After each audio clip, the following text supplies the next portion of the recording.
You know what? There's a way to fall gracefully, and this kid did that. This is SportsCenter. Hey, I'm Marissa Roberto, and it's been a few days since Brendan Shanahan shocked the hockey world with the firing of Kyle Dubas. And since then, we've had plenty of rumors and speculation flying around, like the tweet we got yesterday from Darren Dreger, saying that the Penguins have reportedly been granted permission to speak with the Leafs' former GM. Well, it's been all quiet on the Dubas front, until this morning, as he took to Twitter saying, quote, "While I understand there is interest surrounding the circumstances of my departure, I will not get into the specifics of what I consider to be reasonable and consistent but private discussions. In the days that I felt I needed to assess and evaluate my own view to the future, both with respect to the necessary direction of the club and assuring that I had the full support of my family for what I knew would be required in the off-season and years to follow, the organization, as is their right to do, decided to go in a different direction." Dubas went on to thank the franchise for his 9 years within the organization, before adding, quote, "To the players, coaches, and staff at the facility each day, past and present, thank you for your passion and commitment at every step of the journey together. It was a tremendous pleasure to work alongside you each day. We will roll from here." The Dubas family. It's hard to not respect what Dubas did here. We will, of course, miss him, and this is a really classy way to go out. Much respect and love to the Dubas family. Sticking on the ice, and the playoffs in both the NBA and the NHL are following a similar pattern, and that's the sweep. The Stars are the only hope for both sports to break the curse as they head home to host Vegas down 2-0. Despite the 2-0 lead, the series has been pretty even so far. The Stars probably feel like they let one slip away last game, as they were up 2-1 late in the third. That goal from Jonathan Marchessault show speaks to the depth of this Golden Knights team, which is one of the reasons they are so tough to beat. Of the 7 goals they scored, only one player has scored multiple times, and that's William Karlsson. Jack Eichel, who has 6 in the playoffs, only has 1 assist through 2 games of the series. If you're a Vegas fan, that has got to make you feel confident, knowing it's a full team effort, and one of your best players can still get going. Speaking of best players, if there's a big positive for Dallas to take back home, it's Jason Robertson finding his scoring touch. After a 109-point regular season that saw him score 46 times, he had just 2 goals prior to the series. Well, he scored in both games so far against Vegas, but now Dallas need a big home effort, which isn't asking a lot. The Stars have won 3 in a row in Texas, and actually have not lost in regulation on home ice yet this postseason. They've also outscored their opponents 28-16 in Texas, and oddly enough, they're in a familiar place. Nobody wants to be down 2-1, but maybe Dallas does, as they trailed Minnesota and Seattle down 2-1 before coming back to win the series. To the association, and history was made last night in LA, as the Nuggets completed their first ever sweep in franchise history, to advance to their first ever finals in franchise history. And here's a cool bit of history. It took the Nuggets 46 years to make their first finals, which is the 3rd longest drought in NHL, NBA, and MLB history, trailing only the Nationals and Expos franchise, and the Texas Rangers, who had longer droughts to their first championship appearances.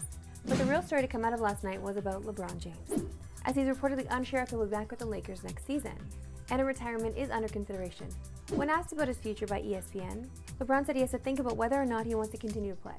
ESPN's Dave McMenamin was asked about the possibilities of LeBron retiring this morning on Get Up.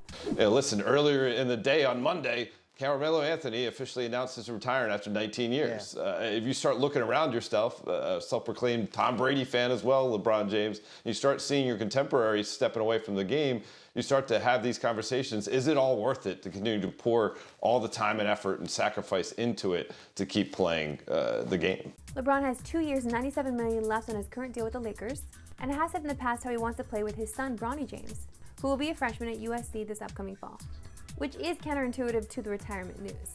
Now, if you watched Game 4 last night, you're probably wondering why there's even talk about LeBron retiring, as he absolutely went off with the season on the line, propping 21 in the first quarter and 31 in the first half. That's the most he's ever scored in a half in his playoff career. He finished with 40 points and was just 1 dime shy of a triple-double, but it was in a losing effort.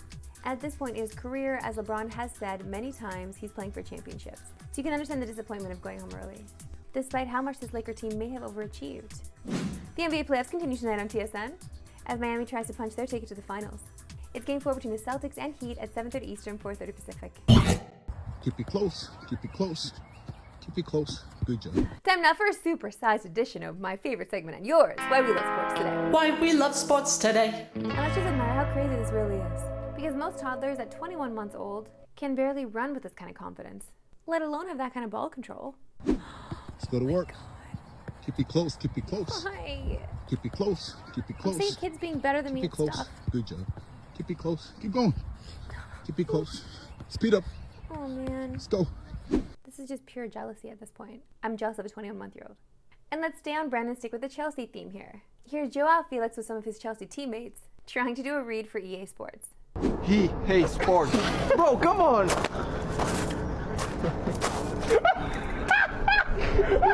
No, bro. What is he hate? Bro, EA Sports. Bro, EA. Where did you get the H from? I didn't say H. Bro, you said he hate. Hey, I wonder, you have to go in the middle, bro, because I would have talked. Bro, you got the... I was talking Chris, bro. You go in the end. But the lone E from Atletico Madrid was not the only one screwing up. EA Sports, to the game. Just a quick one. Is it in the game or is it... No. What you said? It's in the game. Yeah, you joke, man. You said to the game, bro. What is that? EA Sports, it's in the game. I said It's in the game. Okay, so everyone should be all set and they're gonna do it right this time, right?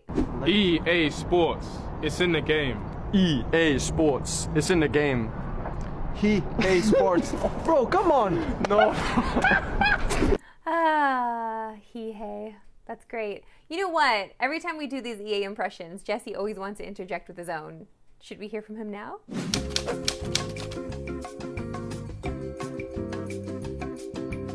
EA Sports. It's in the game. Not bad. It's nice to have hubris. That's all for today. We'll see you at Pick and More 3 Eastern. No Pacific! Have a good one.